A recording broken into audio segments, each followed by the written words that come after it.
Kita sambut dulu. Hola. Halo. Ini suara aja Kak jadinya. Oh, oke, kirain. Oke. Ini pakai video enggak kan? Hai. Pakai Halo. nanti Halo, pakai Teh. video nggak Salam apa-apa. kenal. Kamu bikin pakai video? Nah, Hai. mau dandan dulu, nggak usah lah. Jadi galak ya. Ini kenalan dulu, Wina. Apa namanya? Ini nggak tetot ya, sinyalku jelek. Iya. Ada temanku Mutiara sama Firsa. Halo, Teh. Halo, Salam is kenal. this Netflix? Halo Teh, salam kenal ya. Hai. Terima kasih Tunggu. sudah datang ke Sama-sama, channel Mas kami. Banjo. Ini nanti beneran mau pakai video. Kalau pakai video, aku harus menyiapkan apa ya? Ini mesti dipindah dulu kalau pakai video. Oke. Podcast kemarin- YouTube kami. Yang kemarin itu loh Teh Wina berbagi ke aku dan ke sosial medianya soal empat hal ya. 4 hal apa tuh yang Ya. konsep yang 4 itu hal ya. itu yang menciptakan siapa tuh? Hak patennya Teh Wina sendiri. Bukan aku, itu yang bikin Mas Yuswo Hadi. Mas Yuswo itu yang bikin namanya Inventure Knowledge. Bentar ya, ini aku pindah-pindahin dulu. Oke. Yang bikin Inventure Knowledge. Inventure Knowledge tuh kayak, aduh, nggak fair ya bilang pecahannya Mark Plus. Oh, berapa plus ya? Ya.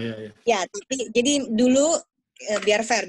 Mas Yuswo itu dulu kerja di Mark Plus. Bukan pecahan lah ya. Alumni Konsultan gitu yang marketing. yang lebih friendly. Terus kenapa kita manggil Yang lifestyle tuh alumni ya. Kenapa kita memanggil Teh Wina untuk ini ya, narasumber kita untuk ngomongin ekonomi ini ya, ekonomi ini dari sisi ini. Karena Teh Wina kita anggap rada expert daripada kita ya. Ya nggak Firsa sama Muti. Dan kita butuh... Nanti berkenalan dulu aku. Ya, Ada silakan. Firza sama, dipanggilnya apa? Tia, Pak Anissa. Muti panggil Muti. biasanya. Give me a minute. Nah, let me do this. Hang on. Bentar ya. Terus kita, jadi yang menarik adalah si Mbak Wina ini punya ini ya, rekomendasi konsep ya. Dan nanti habis ini kita dipresentasiin sama dia. Dan kita bisa challenge sama pertanyaan kita. Mungkin ya. Iya, ada pertanyaan-pertanyaan kita sebagai rakyat umum Rakyat nih. umum. Biasa.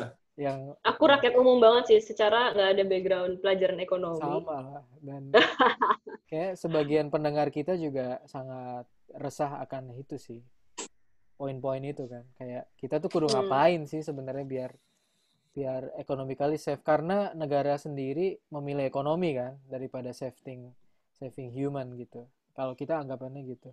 Nah, kita sebagai commoners juga mikir hal yang sama mungkin di pemerintahan rumah tangga kita gitu.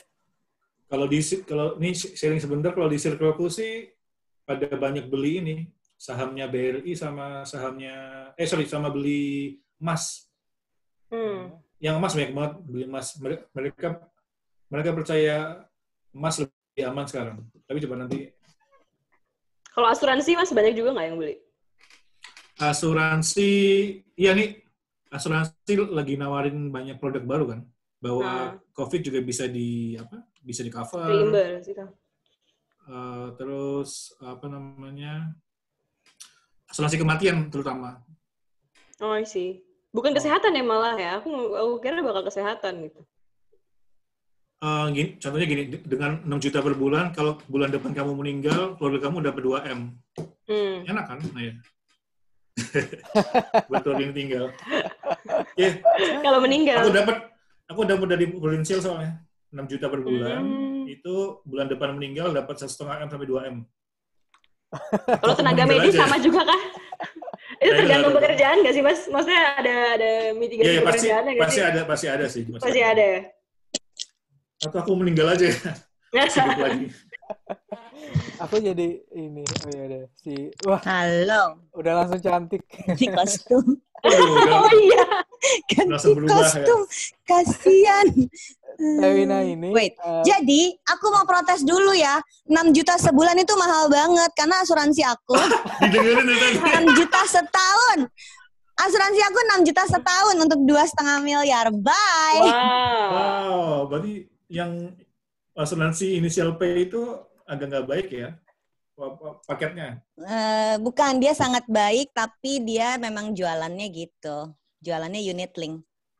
Unit link itu basically reksadana dijual combo sama insurance. That's why it's so expensive. Padahal mungkin lu harusnya cukup beli asuransi aja, investasi aja gitu. But that's a different topic. That will take another 3 hours. Oke, financial words ini kita bahas satu-satu aja. Bikin aku langsung kayak ini lost in translation. Oke, Tewina, jadi kita pusing langsung nggak punya pusing. keresahan yang tadi udah kita bilang ya. Udah kita bilang bahwa kita nih udah menganalisis kondisi macam-macam dari sisi macam-macam juga, tapi kayak masih buta soal hal yang paling penting, itu soal finansial keluarga gitu di rumah tangga. Kita nih udah paham masalah, tapi kayaknya kok soal ekonomi ini kayak masih ngawang-ngawang gitu ya. Kayak gimana sih biar bertahan gitu? Di new normal ini.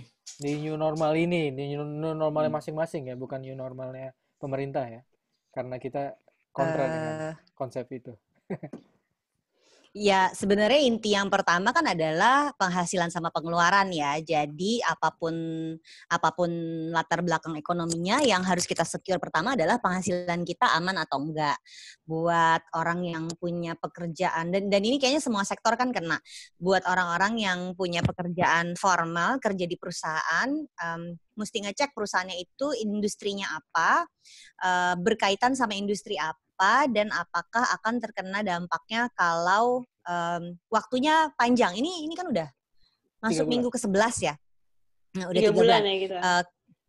Waktu kita ngobrolnya gue baru mulai di rumah tuh. Kamil udah sebulan kan waktu itu ya. Waktu gue baru mulai di rumah kan kita masih ngobrolnya yang kena duluan tuh industri pariwisata, traveling, masih kayak gitu. Tapi kayaknya sekarang semuanya kena. Gue bahkan udah dengar sekolah-sekolah yang memutuskan melakukan PHK untuk beberapa guru udah ada. Padahal bukankah sekolah tetap dibutuhkan gitu kan ya. Jadi ternyata tidak membutuhkan terlalu guru sebanyak itu kalau harus online misalnya. Nggak tahu juga. Tapi jadinya yang pertama kita harus cek adalah penghasilan kita kayak apa. Kalau penghasilan kita kelihatannya baik-baik aja pun, misalnya enggak kok penghasilan gue, perusahaan gue tuh misalnya di perbankan gitu. Perbankan kan harusnya enggak direct imbasnya. Belum tentu. Kalau ini lama sekali, mungkin akan terjadi banyak orang yang tersendat bayar utang, mempengaruhi profitabilitas perbankan, dan mungkin aja perbankan juga kena. Jadi bahkan sekarang tadinya yang gue pikir oil industry akan baik-baik aja, ternyata secara market oil juga lagi jelek. Harganya sampai minus kan per barel gitu, sampai dibuang-buangin, gila. Kapan dalam sejarahnya minyak bumi pernah kayak begitu? Gitu, sehingga semua industri harus berkaca dan lihat, kalaupun saya baik-baik aja perusahaan tempat saya bekerja, kan kalau yang kerja informal udah pasti kan kena dampak. Tapi kalau yang kerjanya di perusahaan besar dan merasa baik-baik aja, next yang harus dipikirkan adalah kita punya dana darurat berapa lama. Karena isu besar yang menurut gue penting untuk kita perhatikan adalah menyelamatkan diri sendiri. Itu sangat penting. Jadi udah tahu perusahaan bisa kayaknya akan baik-baik aja sampai Desember gitu. Sesudah Desember gimana? Nggak tahu kan.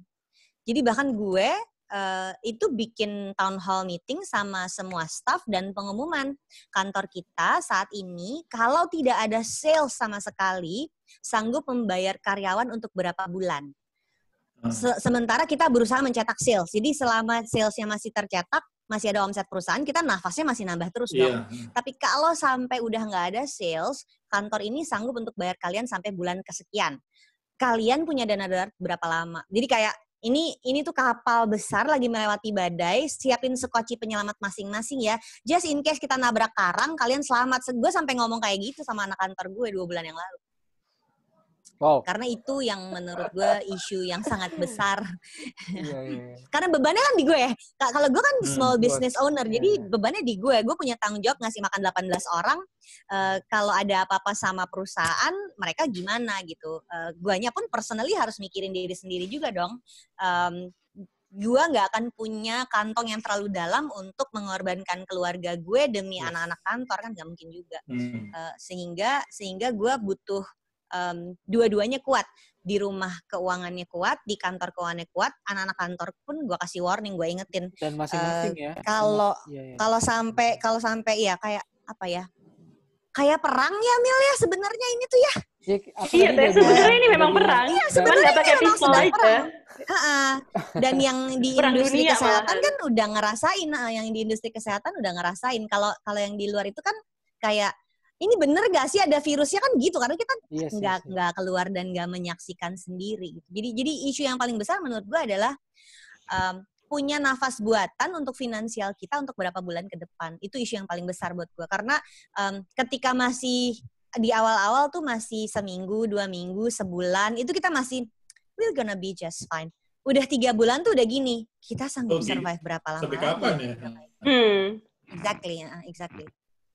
Sehingga harus banyak melakukan adaptasi dan yang gue dapetin tuh sebenarnya bundelnya tebel ya, 30 macam perubahan perilaku konsumen. Itu dari Inventure Knowledge yang bikin Mas Yuswo Hadi dengan timnya di Inventure.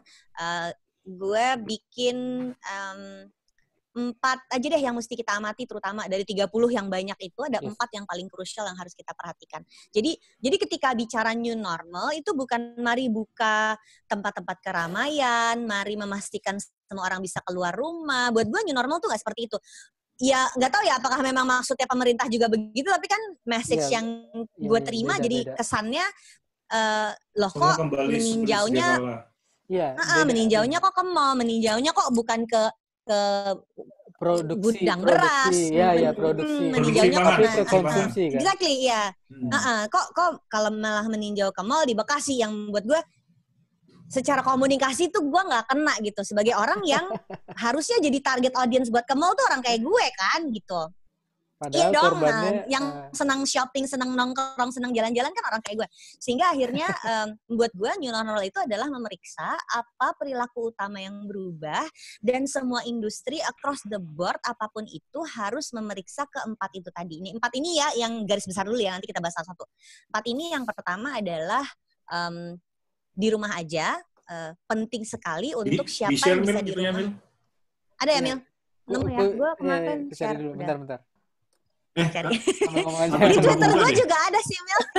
Aku tadi. Jadi ada 4 ya, 4 besar dulu. 4 besar dulu gue sebut biar nanti kalian bisa membahas satu-satu. Yang ada 4 yang besar. Yang pertama adalah perilaku yang berubah adalah orang sekarang jadi di rumah aja. Perilaku yang kedua adalah jadi sangat perhatian sama hal-hal yang sifatnya keamanan dan kesehatan. Yang adalah kalau kita ingat belajar Maslow hierarki zaman kuliah itu kan ada piramidanya ya. Itu udah bottom of the pyramid lagi. Jadi manusia itu kalau udah paling atas piramid itu dia ke sense of achievement, self-actualization, kerja tidak untuk cari uang gitu. Sekarang dia balik lagi ke yang paling bawah, mencari ketenangan batin pada saat dia merasa aman, bisa makan, dan bisa selamat. Itu kalau di Maslow hierarki di bottom of the pyramid. Yang ketiga itu adalah go digital.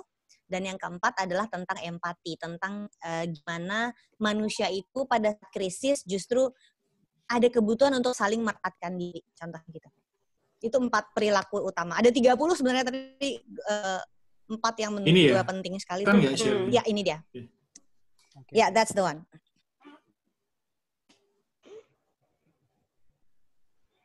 Prioritas mencukupi kebutuhan primer. Wow. Dan primer ini berarti kan bukan sandang pangan papan, tapi makan, kesehatan, dan keamanan jiwa raga. Keamanan jiwa raga. Mental tadi ya. Mental tadi ya. Berarti in a way kami boleh nyimpulin nggak kalau kita punya uang, punya tabungan, ya udah pos-posnya buat makan aja kan ya, Teh? Jadi pos keuangan tuh ada 5 pos, tapi 2 yang paling utama adalah cicilan utang sama rutin. Cicilan rutin utang. itu di dalam cicilan sama rutin. Jadi jangan sampai, jadi kalau gue ngelihatnya secara makro gini, krisis 97-98 itu sangat berat karena sistem perbankan kita kolaps. Sistem perbankan itu kolaps waktu tahun 97-98 itu gara-gara korporasi gagal bayar. Isu yang besar sekarang adalah gimana kalau nggak cuma korporasi, retail juga gagal bayar. Retail Jangan mall, sampai ya? retail gagal. Retail tuh manusia. Manusia ya. Individu. Gimana kalau utang individu gagal bayar? Jadi sebenarnya yang paling berat itu adalah memastikan supaya semua orang kondisi keuangannya sesehat mungkin dan tetap mampu membayarkan utang supaya sistem perbankan nggak kolaps. Karena kalau perbankan udah kolaps, hancur semuanya ya. Ini lagi dijaga ya? Ya, berarti. Itu yang harus dijaga terutama.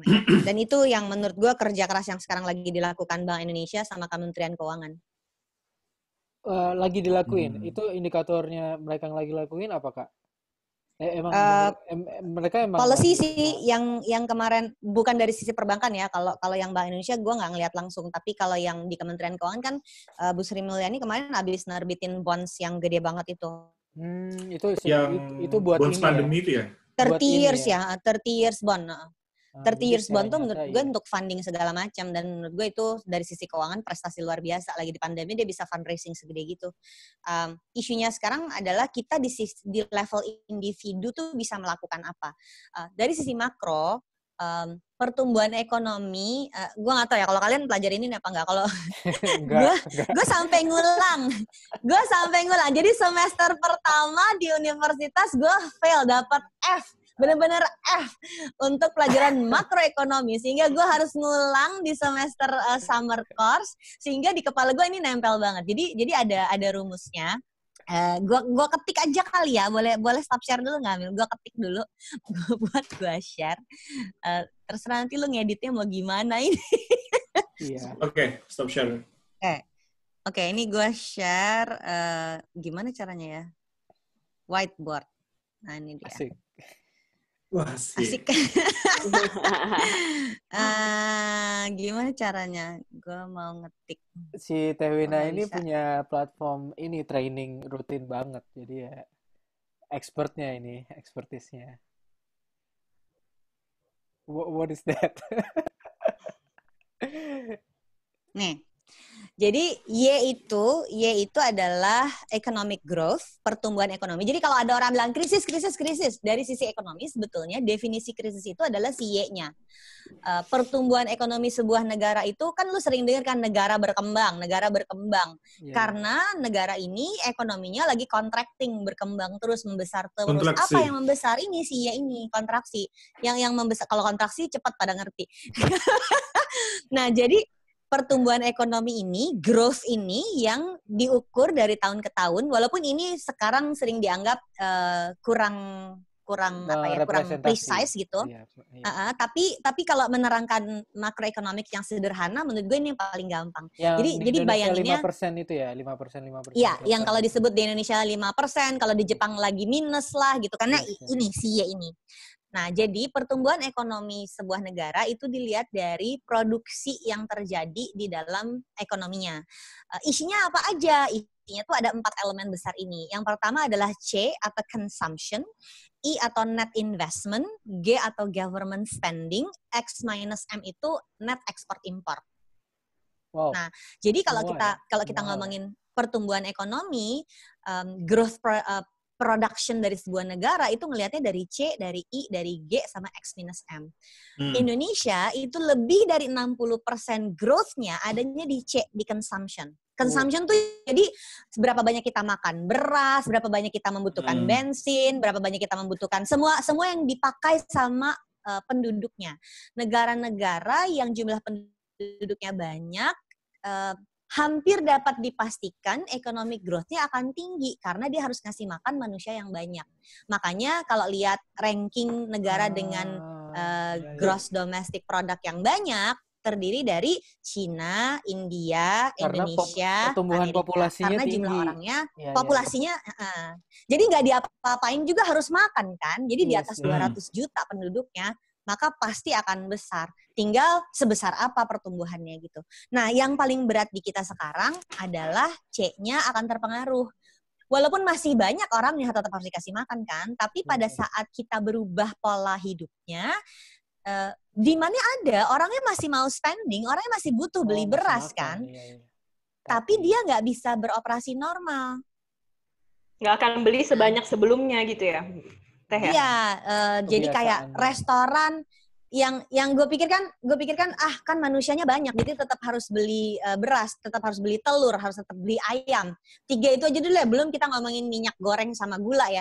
Tapi ternyata kan jumlah individu beli dengan jumlah restoran dan hotel dan perusahaan-perusahaan yang berproduksi berhenti, itu tentu saja mempengaruhi pelaku industri yang melakukan supply, ya nggak sih? Iya.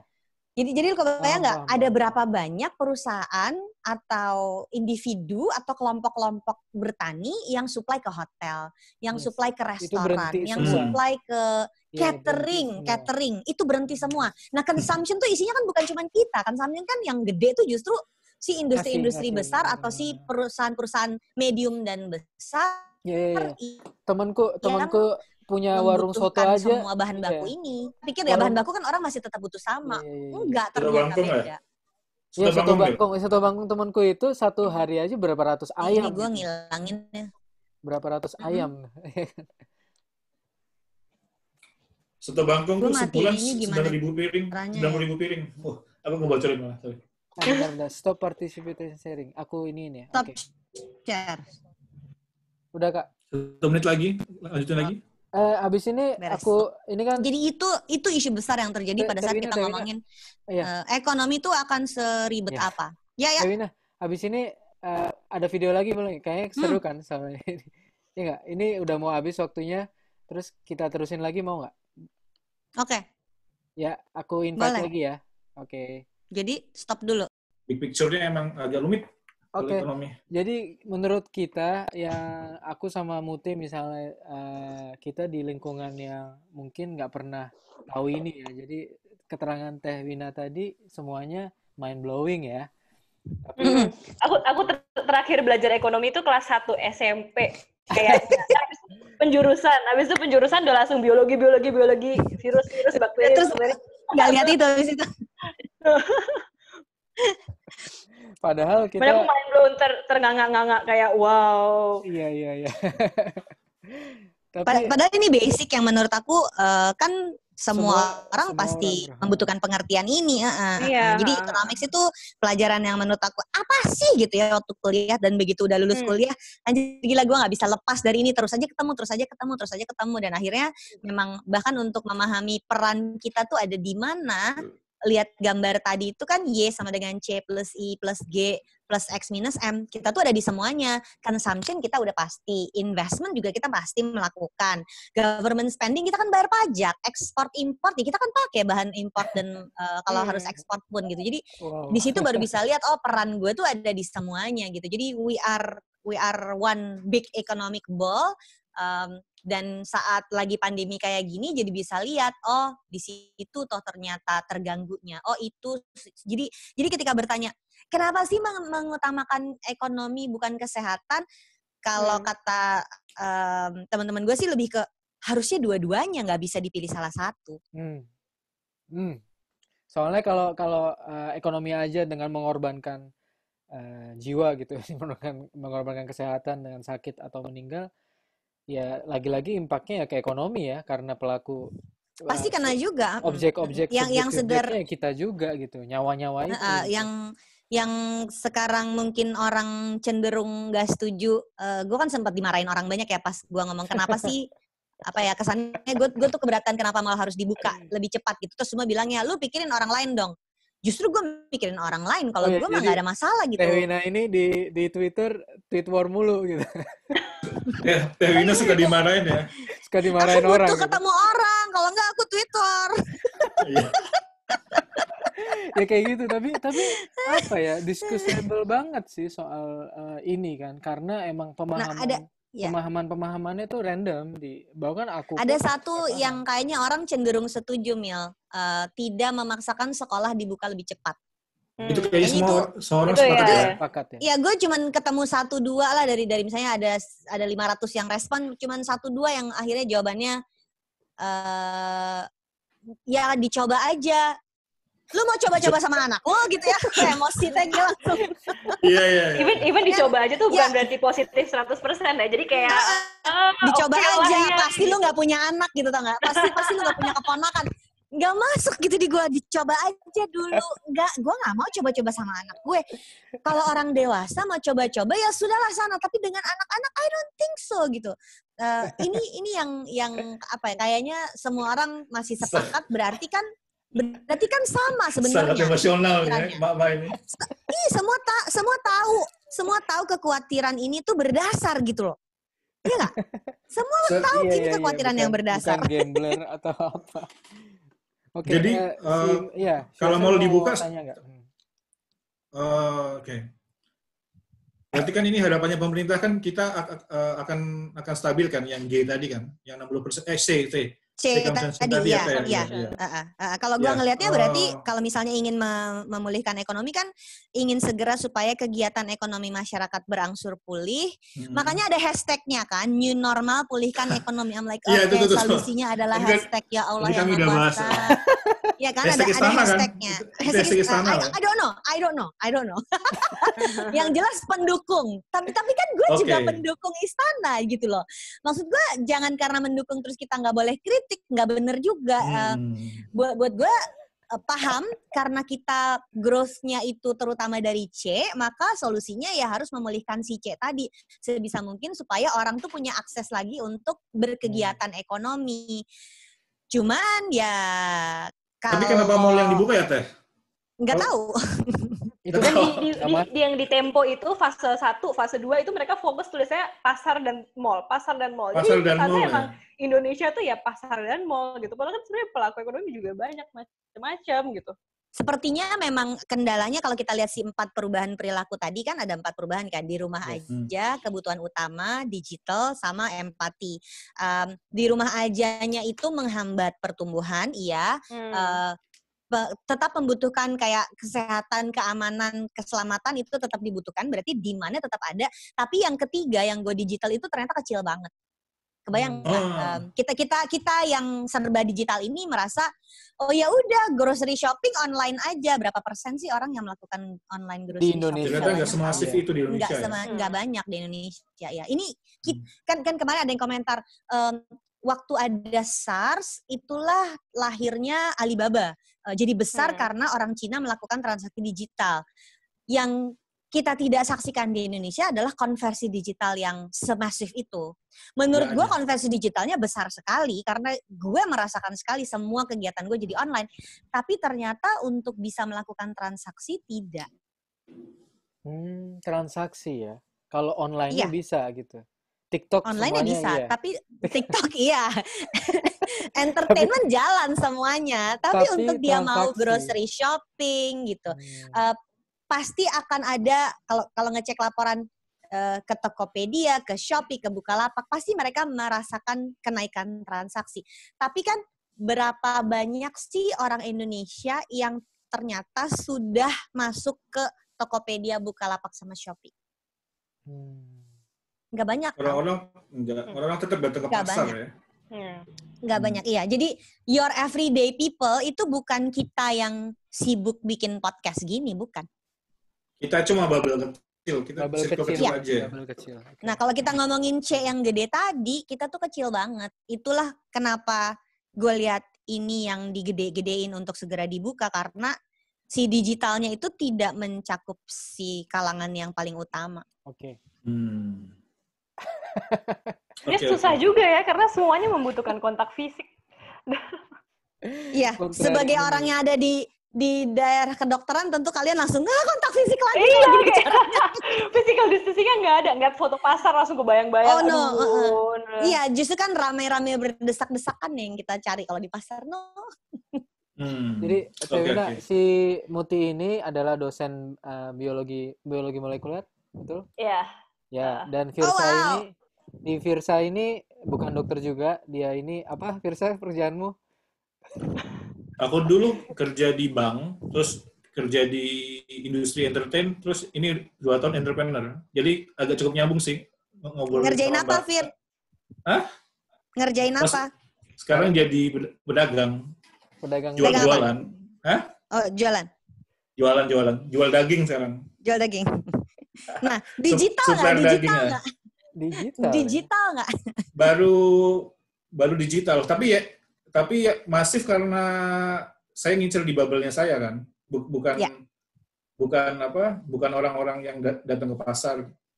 Nah, itu privilege banget kan? Privilege banget. Iya, tentu saja. Karena tentu punya saja. 4 itu kan. Nah, ternyata menurut Tewina, mayoritas orang Indonesia yang signifikan ngaruh ke ekonomi itu bukan bubble kita gitu ya. Jadinya kayaknya pemerintah... Mil, bayangin yang punya rekening bank aja nggak nyampe 20 juta per bank, Mil. Serius?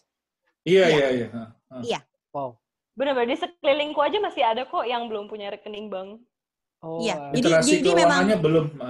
Gap-nya tuh lebar banget antara yang udah kayak masuk di dalam dunia abad 21 yang serba digital dan serba ada di dalam sistem sama mereka yang memang nggak ada di dalam sistem. Yang mungkin hidupnya tuh baik-baik aja, ada pandemi juga karena dia bisa makan dengan ngambil daun singkong di kebun, mau nyari ikan ada empang depan rumahnya, yang kayak gini tuh tidak ada di dalam sistem. Jadi kesulitannya memang mengukur growth-nya domestic product juga sulit karena ada orang-orang yang serba informal kalau di Indonesia. Iya. Jadi itu emang nggak mencakup semua ya, angka 5% itu misalnya. Wow. Iya, nggak tahu. Banyak yang tidak terdeteksi. Iya, padahal soal kesehatan gitu. Kesehatan kan makan semua, istilahnya semua orang yang tidak terdeteksi itu pun ya kalau sakit ya ke healthcare system gitu. Jadinya aku punya pertanyaan yang bodoh banget gitu sih sebenarnya. Semoga aku tahu jawabannya. Aku belum tentu tahu jawabannya loh. Aku ngerasanya dengan literasi digital ini kayak masih bisa dioptimalisasiin nggak sih sebenarnya? Terus kita harus gimana gitu dengan gap yang sangat besar ini ngambil kebijakannya dengan new normal yang menyamaratakan. Padahal kan juga kita gapnya besar itu ya. Beda-beda problemnya setiap kelompok masyarakat gitu. Itulah kenapa bisa dioptimalin sebetulnya itu gunanya gubernur sih. Arahnya gue baru mau bilang, Fir, otonomi daerah tuh kuncinya sebetulnya ada di situ kan, karena yang tahu kondisi per daerah masing-masing itu ya orang di daerah. Gue sebagai orang Jakarta ngajar untuk UKM waktu itu sama Badan Ekonomi Kreatif dari Aceh sampai paling timur itu ke Ternate. Ke Papua gue juga udah, tapi bukan bagian dari Badan Ekonomi Kreatif. Waktu ke Papua tuh gue untuk bikin program literasi finansial di perusahaan gitu kalau yang di Papua. Jadi benar-benar gue tuh udah ngajar keuangan dari Aceh sampai Papua. Paling utara itu gue ke Pulau Bunyu, itu deket Tarakan. Jadi ketika travel di Kalimantan ya, di Kalimantan atas ya. Itu kalau nyebrang udah nunukan. Jadi pergi ke segala tempat ini dengan bawa satu modul, begitu sampai ke daerah itu berusaha setengah mati untuk tunggu, kita ngecek dulu di daerah ini adanya apa, cara mereka berpikir seperti apa, cara hidupnya seperti apa, karena se-diverse itu negeri kita itu, sebeda itu. Jangankan keluar dari Pulau Jawa ya, dari Jakarta ke Lebak aja kan udah beda banget gitu. Nah, justru si perbedaan ini, Lebak asli itu kan Banten doang gitu ya. Itu beda banget. Jadi kita mesti melihatnya tuh per wacana satu area yang di dalamnya udah bukan cuma geografisnya beda, cara orangnya makan beda, bahasanya beda, budayanya beda, dan itu semua mempengaruhi cara berpikir. Jadi nggak bisa, oke kita digitalisasi semua. Susah banget. Satu yang kelihatan banget, misalnya, ini contoh aja ya, waktu kereta api nasional berusaha bikin pembelian tiket itu harus digital. Itu susah banget loh, kasihan loh. Jadi orang yang ada misalnya di Jember gitu, di Jember kan kereta api kan sampai ke sana ya. Dia mau beli tiket kereta dan begitu harus digital, dia susah sekali karena punya rekening aja enggak. Sekarang lu harus masuk digital, itu susah banget buat aku. Handphonenya aja belum tentu udah smartphone kan? Iya. Jadi kalau tadi pulsanya belum ada. Jadi kalau jawab kata Muti mesti gimana, ya mesti di tailor per daerah dan nggak bisa dipaksain. Kuncinya sebenarnya detail banget ya. Detailer. Jadi kalau gue bawa modul ke, misalnya gue waktu itu ngajar di Ambon, gue bawa modul ke Ambon, itu kita bikin FGD dulu loh. Tim gue datang dulu preliminary 2 bulan sebelum kita bikin training, ngobrol dulu dengan, waktu itu targetnya guru, jadi ngobrol dulu dengan guru-guru ketiga sekolah, cari tahu ada pola seperti apa yang terjadi di sana, dan tentu saja nggak fair ya, cuman datang sekali, nggak bisa representasi dari semuanya, tapi jadi daripada kita orang Jakarta sotoy ngajar di sana, kita ngajar dulu ke guru-gurunya, kemudian guru-gurunya ngajar ke teman-temannya, dengan begitu jembatannya tuh terbangun gitu. Waktu ke Bali juga gitu. Siapa gue mau ngajar di Bali, gue nggak ngerti budayanya orang Bali kayak apa. Waktu gue lagi ke Papua, budaya Papua beda banget sama budaya orang di Pulau Jawa. Jadi ngajar dulu ke orang di sana, baru nanti yang ngajar ke masyarakatnya harus orang lokal. Jadi mencari wacana lokalnya seperti apa kalau mau ada penyesuaian. Ya tadi makanya kata Firza, ternyata ada gunanya kata-kata itu. Ternyata ada gunanya, anjir. Ternyata ada gunanya, kata-kata itu beneran, bukan cuma nyinyiran aja di medsos, itu beneran. Oke, jadi 4. Aku nanya boleh ya? Iya, 4 itu ini ya. Aduh, iya, terus. Nanya, sebenarnya banyak nanyanya ke kami bertiga sih, tapi ini yang lebih tepat ngejawabnya ke Rina kali ya. Masalah ekonomi rumah tangga nih. Oke. Siap. Wah, curcol. Ada enggak nih pengalaman pribadi sama ngumpulin beberapa pertanyaan ya. Jadi yang nomor 1 yang paling ekstrim di kondisi kayak gini, sebaiknya tetap kerja atau enggak, atau kalau punya tabungan yang cukup, ya udah kita mulai usaha aja gitu. Itu nomor 1 ya Teh. Terus nomor 2. Satu-satu boleh nggak? Gue teh pelupa pisan. Oh, boleh. Satu dulu itu dulu. Oke. Di kondisi apapun mau mulai usaha itu harus segera dimulai. Jadi nggak bisa nanti aja. That means you will never do it. Kalau lo mau memulai usaha, mulai aja. Shut up and just do it gitu. Karena pengalaman gue, kalau orang nggak mulai dia nggak akan pernah mulai. Tapi let's be realistic. Yang mau ngasih makan anak istri siapa? Kalau lo nggak punya backup. Jadi contohnya gue mulai bisnis. Backupnya sebesar apa ya Teh? Sorry. Backupnya sebesar pasangan yang bekerja. Atau sepasang malah. Backupnya adalah pasangan yang bekerja. Malah 2 orang yang bekerja ya. Ya, jadi backupnya harus pasangan kita bekerja. Jadi udah nggak bisa masuk nih. Perannya cuma salah satu tuh menurut gue udah nggak bisa masuk, terutama di orang yang kayak kita ya. Beda kalau culture-nya. Kalau culture-nya yang masih sangat patriarki, ada tatanan masyarakat yang harus diikuti, ya nggak bisa langsung serta-merta melawan, itu kan beda-beda isu. Tapi kalau mau memulai usaha, salah satu cara yang terbaik adalah punya pasangan yang bekerja tetap, sehingga keuangan keluarga itu tetap ada backupnya, separohnya tuh ada yang provide. Gue waktu mulai bisnis, ibu rumah tangga, suami gue kerja full time di bank. Waktu suami gue mulai bisnis gue udah bisa support, sehingga dia yang berhenti kerja tidak berpenghasilan, karena baru mulai bisnisnya, gue yang bisa menghasilkan. Jadinya saling support gitu, nggak kalau istilah motivepreneur, pernah tahu nggak motivepreneur? Motivator entrepreneur. Jadi yang berusaha ngajak-ngajak orang bikin bisnis, tinggalkan kerjaanmu, bakar kapalmu. Ya terus nanti bakar kapal, terus berenang sendirian di lautan lepas, tenggelam dong gitu. Nggak bisa, itu nggak realistis. Jadi buat gue, let's be realistic. Yang nanti ngasih makan anak istri siapa? Mulai bisnis tuh mulai bisnis aja. Mulai dari tester, mulai dari nyobain, mulai dari R&D. Tidak serta-merta langsung meninggalkan kerjaan tetap. Kalau menurut gue gitu. Tapi diancang-ancang dulu ya. Oke. Tapi diancang-ancang dulu. Jadi it's not one. Kita kan suka binary banget ya mikirnya ya. One way or another. Gue lihat kok ada orang-orang. Ada kok orang-orang yang hitam putih. Ada orang-orang yang tetap punya bisnis, tetap bekerja full time, dan baik-baik aja tuh. Ada kok yang kayak gitu. Aku salah satu penganut teteh ini sih sebenarnya, soalnya di keluarga aku sendiri, suami aku yang entrepreneur, aku yang pekerja tetap ya gitu. Dan it works well. It works well, iya, persis. It works well. Jadi gue termasuk orang yang tidak percaya kalau pintu rezeki itu hanya dari orang punya bisnis. Satu pintu saja. Iya.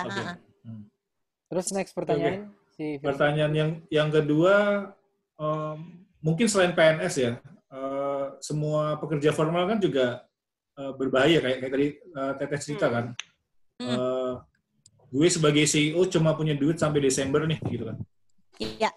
Ya kalian harus siap-siap. Nah, sementara vaksin juga masih lama kan, Teh? Mungkin bisa setahun lagi kan. Barusan soalnya Amerika pengumuman keluar dari WHO kan, jadi ya nggak tahu vaksinnya bakal ada apa nggak kalau gini caranya nggak. Tapi masih ada China, masih ada breaking China, news gitu. ini. Nggak sih, By the way ini breaking news. Oh iya, breaking news ya? Gitu. Ada yang Breaking ngirim news, kok. ini breaking news. Tapi ini breaking news. Barusan gue lihat pengumumannya, Trump bikin pengumuman kalau Amerika keluar dari WHO dan dia adalah funder utamanya WHO. Gue yang we will never find that vaccine. Enggak, tapi vaksin itu CEPI itu di luar dari Amerika kok. Aku udah vaksin itu bahwa Amerika itu cuma kayak 70 grup yang kerja di ini ya, kerja di vaksinatin ini ya, organisasi vaksin ini ya, produksi vaksin itu Amerika cuma sekian doang, walaupun ngaruh tapi separuh lebih. Tapi boleh nggak jadi mereka nggak usah dibagi kalau gini caranya? Kesel gue. Lagi kayak gini kenapa bikin masalah sih? Kenapa bikin masalah sih lagi kayak gini? Kalau produksi vaksin juga yang terdepan mungkin Moderna. Moderna itu US bukan sih Mas? Bukan ya? Eropa ya Moderna paling depan. Eropa ya. Iya, mungkin dari 8 trial vaksin yang sekarang lagi jalan, 2 atau 3-nya Eropa. Jadi kita masih ada lebih dari 50%. Masih ada harapan berarti. Oh, masih. Iya. Jadi masih. Tenang, bukan apa-apa. di munculnya si Pak Trump itu bukan. Humanity itu di luar dari itu. Udah, kita bahas yang lain. Oke, kita bahas yang lain. Oh ya, pertanyaannya, semua orang kan bisa saja di PHK atau dipecat dalam waktu 2 bulan atau sampai akhir Desember, ekstremnya gitu kan Pak ya? Iya. Apalagi di Indonesia ini baru aja dimulai new normal ini kan. Bisa aja tiba-tiba, nauzubillah min dzalik, pasangan kita yang kerja formal tiba-tiba 2 minggu lagi meninggal juga bisa kan. Nah, kita harus nyiapin seberapa banyak tabungan sih Teh gitu. Menghemat atau nyiapin perlindungan tabungan keluarganya ya. Gue selalu keluarganya itu loh. Ngomonginnya perlindungan buat keluarga. Perlindungan keluarga itu yang pertama ada asuransi dulu. Asuransi itu asuransi kesehatan sama asuransi jiwa. Yang satu lagi dana darurat. Jadi ini trias politikanya gitu kalau di dalam financial planning keluarga. Tiga triumvirat yang sangat penting untuk dimiliki semua keluarga. Jadi dana darurat, asuransi kesehatan, sama asuransi jiwa. Dana darurat itu cara ngitungnya adalah gini, berapa pengeluaran utama kita untuk bisa survive. Tadi gue bahas kalau pengeluaran kita ada 5 pos keuangan yang terdiri dari cicilan utang, rutin, nabung dan investasi, sosial, sama lifestyle. Dalam kondisi krisis, ya jangan 5-5-nya kali ya. Dalam kondisi krisis ya udahlah ya, kalau lagi krisis dalam kondisi lagi buruk sekali ya kita pertahanin 2 yang paling utama yaitu cicilan sama rutin. Jadi bayanginnya gini, kalau biasanya pengeluaran bulanannya 10 juta, misalnya butuh dana darurat, kita nggak punya banyak-banyak, ternyata kita cuma punya 30 juta misalnya untuk dana darurat. Berarti kalau biaya hidupnya 10 juta untuk 5 pos tadi, 30 juta itu cuma bisa untuk 3 bulan ya nggak sih? Tapi kalau kita hitung kembali, posnya nggak jadi 5, posnya jadi cuma 2 aja. Cuman cicilan sama rutin. Dan ternyata misalnya setelah dihitung nggak jadi 10 juta, ternyata jadi cuma 5 juta. Dana darurat yang tadi 30 juta bisa buat 3 bulan, tadinya kan dibagi 10 jadi 3. Sekarang 30 juta tadi dibagi 5 bisa hidup 6 bulan. Jadi keluarganya punya napas lebih panjang. Lebih tenang nggak sih lo? Gue sekarang tahu hemat ya, dan dana darurat gue yang 30 juta tadi harusnya bisa buat 3 bulan, dengan berhemat sekarang dana darurat gue bisa dipakai untuk 6 bulan. Aku merasa bersalah kemarin beli sepatu. Tenang, aku belinya sofa. Nggak nolong. Kesel banget. Ya itu intermezzo gue sama Kamil aja, internal joke kami. Jadi kalau kita ngomongin, kamu masih pakai sepatu ya, Mil? Aku sekarang kemana-mana pakai sendal jepit. Aku tidak tahu apa itu sepatu. Lari sih, ada diskonan. Sombongnya masih bisa lari. Orang Jakarta belum lari nih, udah berapa bulan. Jadi tadi pertama dana darurat. Yang kedua dan ketiga tuh asuransi. Asuransi kesehatan itu terutama kalau sampai sakit dan harus diopnam, yang bayarin siapa? Yang bayarin adalah perusahaan asuransi. Kalau asuransi jiwa, pada saat terjadi meninggal pada seseorang, maka kita akan membutuhkan sejumlah uang yang cair untuk dipakai keluarga buat bisa survive. Nah, angkanya tuh nggak bisa kecil-kecil. Angkanya tuh kalau golongan menengah tuh gue pernah ngitung-ngitung 1 miliar, 2 miliar, 4 miliar. Sehingga kalau beli asuransi jiwa, perlu beli asuransi yang murni. Asuransi murni itu yang ada terminnya. Di cover untuk 10 tahun, di cover untuk 20 tahun. Dan dia bentuknya benar-benar pure insurance, nggak ada investmentnya. Sehingga yang kita bayarkan rendah sekali, supaya yang diinvestasikan bisa sebesar-besarnya. Nanti gue kasih nomor agennya ya, Firza. Ya ada sales di sini. Enggak, itu bukan jualan gue. Bukan jualan kok, tenang aja. Gue tidak menerima komisi kok kalau gue ngasih nomor orang. Tiara ada nanya. Ini maaf, aku lagi azan gede banget, jadi rumahku tuh di sebelah masjid. Jadi aku mute dulu ya, setelah azan baru aku nanya. Oh, sebelah. Berarti apa? Azannya ganggu. Astagfirullah. Wah, parah lu Mil. Bercanda. Jangan. Aku muslim. Enggak, kalau namanya pakai Muhammad Kamil boleh bercanda kayak gitu. Oh, boleh ya? Oh ya, kemarin aku baru haji kok. Iya. Tapi kan asuransi haram dah. Kalau mau yang syariah. Bercanda. Sen kiri. Kalau mau yang syariah, gue sen kiri dulu. Ada namanya tabaru. Langsung lanjut. Punya jawaban untuk semua gitu, Fir. Oke. Pertanyaannya apa lagi ya? Buat orang awam ini. Ini masih azan, tapi ya udahlah aku nanya aja. Mungkin lanjutin sama yang tadi Mas Firza. Mohon maaf ada suara-suara azan. Nggak apa-apa. Azannya nggak ganggu. Enggak kok, lagi kedengeran kok. Ada apa namanya, musolanya tuh ada 3. Jadi abis ini selesai, ntar yang di sana ganti-ganti. Ganti-gantian. Perkampungan Betawi soalnya rumah aku itu. Pokoknya kalau misalnya aku sering dengar dari pelajaran rumah tangganya itu ya Teh ya, kan biasanya kita nyiapin emergency fund 3-6 bulan. Cuman dengan COVID ini kan special condition, karena to be honest kita nggak tahu ini ujungnya tuh sampai kapan gitu. Jadi kita harus gimana nih? Aim for maximum atau gimana? Soalnya kalkulasinya juga kita mau hitung sampai 6 bulan, 7 bulan, 8 bulan. Belum pasti juga gitu. Belum pasti juga gitu. Dan kita harus sehemat apa? Apakah kita ya udahlah, masalahnya tuh ujungnya nggak tahu kapan aja. Iya. Ya persis.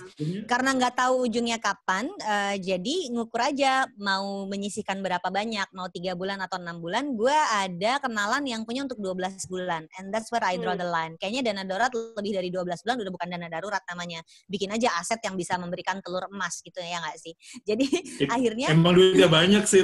Duitnya banyak aja. Jadi akhirnya kalau kita ngomongin dana darurat itu teorinya adalah kalau single punya 4 kali, kalau couples 6 kali, punya anak 1 9 kali, punya anak 2 atau lebih 12 kali. Tapi itu teori ya, teori. Jadi tidak semua orang ngikutin teori ideal itu. Firza langsung terdiam. Aku kalau makanya jangan punya ngaku single abis itu. Jangan punya istri 2 ya. Jadi kalau buat aku solusinya memang KB dan monogami. KB dan monogami. Iya. Isunya jadi mengumpulkan dana darurat ini menjadi sangat penting. Kalau dulu mungkin terdengar the least seksi topik to talk about kan. Jadi ngomongin dana darurat tuh sesuatu yang basi. Mendingan kita ngomongin investasi, mendingan kita ngomongin beli rumah atau liburan.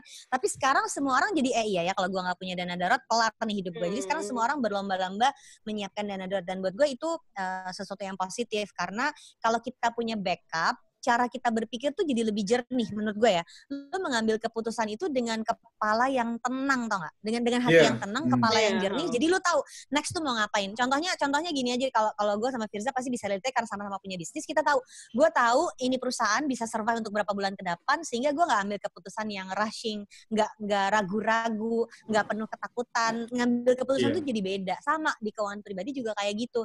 Belanja mau apa-apa tuh tahu. Gue tahu ini gue harus simpen supaya gue bisa makan lagi untuk 6 bulan ke depan. Jadi gue shoppingnya harus bagaimana. Pengalaman gue, orang-orang yang belanjanya sembarangan itu biasanya sembarangan itu yang penuh yang penuh ketakutan karena besok nggak tahu masih ada apa enggak, abisin aja sekarang mumpung ada gitu. Cara berpikir itu jadi kayak gitu. Iya, Dan itulah kenapa jadinya penting untuk kita punya dana darurat. Iya. Sepatu Nike yang sudah terjadi. Diskon gitu, diskonnya 2 hari. Jadi aku gimana dong? Gitu. Tunggu itu belinya di mall nggak, Mil? Enggak, di online. Online ya. Nike itu pinter gitu. Dia tuh diskon online masa-masa kayak gini tuh sering gitu. Tiba-tiba jebret-jebret versi-versi sepatunya ini. Kurang ajar ya dia cara. Mereka juga butuh pembeli kan. Mereka juga butuh pembeli. Butuh sales ya. Jadi aku nyambung kalau di rumah ini yang paling banyak tuh games. Karena kita ada 2 gamer di rumah ini. Ada suamiku sama anakku yang sulung itu tukang main game. Jadi dikit-dikit mereka sibuk berdua lagi kasak-kusuk untuk ngebahas game yang lagi diskon. Sama aja sih sebenarnya. Ya itu sebagai tersier yang jadi semi primer ya, karena itu menunjang mental health ya. Oke. Iya. Pembenarannya benar. Pembenarannya itu. Jadi itu masuk poin yang kedua dan ketiga. Jadi yang keempat nih, aku mau ngomong yang keempat soal empati. Jadi aku mau ngubunginnya ke langsung outputnya aja. Saling kan, itu kayak empati itu kan kayak saling support di horizontal gitu. Itu kapasitasnya gimana sih Kak? Orang kan itu kan kontra dari ini, saving dari konsep tadi empati itu untuk nyumbang, donasi atau setting itu kan di luar dari kebutuhan primer Kak. Iya, tapi saat lu punya kondisi keuangan yang baik dan sehat, gue lihat cenderung orang itu jadi punya kemampuan, mungkin disebut filantropi kegedean ya, tapi jadi punya kemampuan berbagi secara sosial yang lebih besar. Lo nggak habisin, aduh ada temen gue abis di PHK, terus dia nawarin jual makanan cuma 1-2 porsi, mana nolong kalau cuma 1-2 porsi. Gue beli 30 porsi deh ya, tapi lu kirimin ke rumah yatim sana ya, terus billingnya jadi 1,5 juta gitu. Kalau lu punya dana darurat, lu punya penghasilan yang tetap, lu punya kemampuan melakukan itu, Mil. Jadi itu bukan orang-orang yang lagi susah harus nabung, tapi orang-orang yang kondisi keuangannya sehat, mereka yang akhirnya punya kemampuan untuk berbagi lebih banyak. Jadi nggak pernah bertentangan. Beda sama bahkan yang lagi susah pun malah merasa gue lagi susah aja bisa nyumbang kok gitu. Kalau lu nonton waktu Najwa Shihab di Narasi TV bikin fundraising yang sampai 9 miliar itu, yang nyumbang 5.000, 10.000 tuh banyak banget loh. Yang nyumbang 10.000 tuh banyak, dan angka 9 miliar itu tetap nggak jadi 9 miliar kalau kurang 10.000 kan. Oke. Nah, jadi menurut gue, iya, kalau dibilang bertentangan, gue akan jawab enggak, karena memang orang-orang yang akhirnya mampu untuk menggelar banyak fundraising itu adalah mereka yang memang kondisi keuangannya privilege jauh lebih besar, sehingga dia merasa oke, gue harus turut menguatkan orang lain. Tapi ternyata bahkan yang kemampuannya terbatas pun tidak merasa hidupnya lebih susah pada saat dia nyumbang dengan kondisi dia nggak punya banyak. Jadi yang tadi gue bilang, Najwa tuh bacain orang yang profesinya driver ojol, saya ikut nyumbang ya Kak, walaupun cuma 10.000, saya mampunya segini. Itu tuh membuat orang lain merasa dia aja mampu, kenapa gue nggak nyumbang gitu. Dan itu apa ya? Continuously ini. Gak tau, mungkin perlu dicari alasan psikologisnya apa. Tapi gue ngeliatnya justru pada saat susah, orang tuh jadi punya manusia banget gitu untuk kita bantuin orang lain yuk. Apalagi Indonesia trying to suit yourself. Iya. Indonesia punya rate yang tinggi untuk itu ya, saling. Kemarin dan budaya kita kan memang sebenarnya kan dasar budayanya dari Sabang sampai Merauke tuh gotong royong. Jadi ini kabar baik. Ketika kita nyudah serba gotong royong. Sebenarnya yang gotong royong masyarakatnya itu pemerintahnya sih. Nah itu. Halo. Ya itulah. Ada hashtagnya tahu, rakyat bantu rakyat. Oh my god, itu lagi. Pemerintahnya nggak bantu ya. Justru aku nggak bilang gitu, Muti, aku nggak bilang gitu. Anjir ya. Aduh, aku nggak bilang gitu. Tapi jadinya kan itu yang kita lihat ada di sekitar kita, dan gue nggak tahu ya kalau lo gimana. Kalau gue merasa senang gitu lihat kayak gitu, dan gue ingin terlibat. Jadi rasa ingin rame-rame melakukan sesuatu yang baik itu adalah hasrat orang Indonesia banget. Malah menguatkan. Dan ini menurut gue yang perlu. Tapi jangan sampai ini jadi bias kompensasi bahwa orang kita tuh aman aja ya. Menyandarkan iya aman karena orang lain tuh jangan sampai itu juga ya Teh ya. Itu pembenaran juga kan. Tapi kan kondisinya darurat. Darurat. Jadi apa ya, kayak tadi kan kita lagi berperang. Dalam kondisi berperang tuh gue kontribusinya apa ya, orang gue duduk-duduk di rumah aja gitu loh. Gue tidak harus pergi ke rumah sakit pakai APD 8 jam. Loh, kontribusinya bayar pajak sama buat podcast ini, buat ini. Menyuarakan kegelisahan. Which by the way kayaknya bulan ini gue ada kurang bayar pajak, harus gue proses dulu. Yes ya. Tapi jadi itu yang akhirnya jadi mendorong orang untuk melakukan kegiatan yang serba penuh kepedulian itu, karena merasa gue apa dong kontribusinya, gue nyumbang deh, gue cuma bisanya itu gitu. Okay. Misalnya kayak this gitu. Is nice side ya dari semuanya. Kayaknya ini udah mau habis ya. Aku ada pertanyaan satu, tapi ini singkat aja sih. Terakhir aja sih, ini terakhir ya. Sama aku satu lagi ya. Oke, udah aku cepetan duluan. Kan gini Teh, nggak semua orang itu punya privilege yang sama kan. Mungkin untuk orang yang udah bisa save dan punya literasi ekonomi, mereka udah nyiapin dana darurat. Untuk yang nggak bisa, mungkin langkah yang mereka lakukan adalah minjem uang, jangan berdagang. Jangan minjem. Kalau misalnya dagang ini positif ya, tapi mungkin ada yang minjem, ada yang ngegadain barang-barangnya. Itu tingkatannya gimana sih Teh? Buat pengingat aja sih ke orang kayak. Kita tuh cenderung akan memudahkan diri dengan ngutang aja. Udahlah yang itu cara yang cepat gitu ya, cara yang cepat. Tapi sebetulnya itu tuh kayak lo lagi menggali masalah baru, karena saat lo nggak punya penghasilan dan lo ngutang, maka dipastikan lo tuh nggak tahu cara bayarnya. Kalau lo ngutang pada saat lo nggak punya penghasilan, lo nggak tahu cara bayarnya, maka lo pasti akan ketemu masalah lagi, lo akan dikejar-kejar sama debt collector, atau lo akan punya hubungan yang buruk dengan orang yang tempat lo meminjam, ya nggak sih? Jadi kalau buat gue, kalau ada orang yang lagi susah, cara yang cepat tapi tidak mudah itu adalah dengan dagang. Caranya gimana lagi pandemi? Lihat 4 tadi. Kalau orang di rumah aja berarti dia butuh apa? Lu perhatiin deh, orang-orang yang di rumah aja dan memang punya privilege dengan penghasilan yang tetap masih ada, itu sekarang kerjanya tuh ngedekor rumah lah, beli-beli tanaman lah, gue sama tanaman setiap hari ya kan? Nih, ada di sebelah nih. Deng. Ada keranjang dong kan?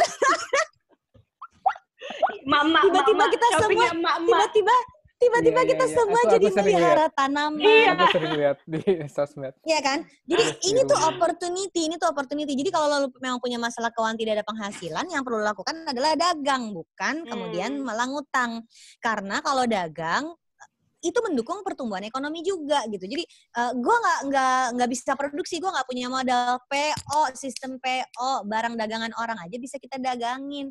Dan ini yang menurut gue mesti digalakkan untuk orang-orang yang sekarang lagi dalam masalah, supaya dia tahu, oh kalau dagang itu ternyata caranya begini. Karena sebenarnya sesederhana itu kok.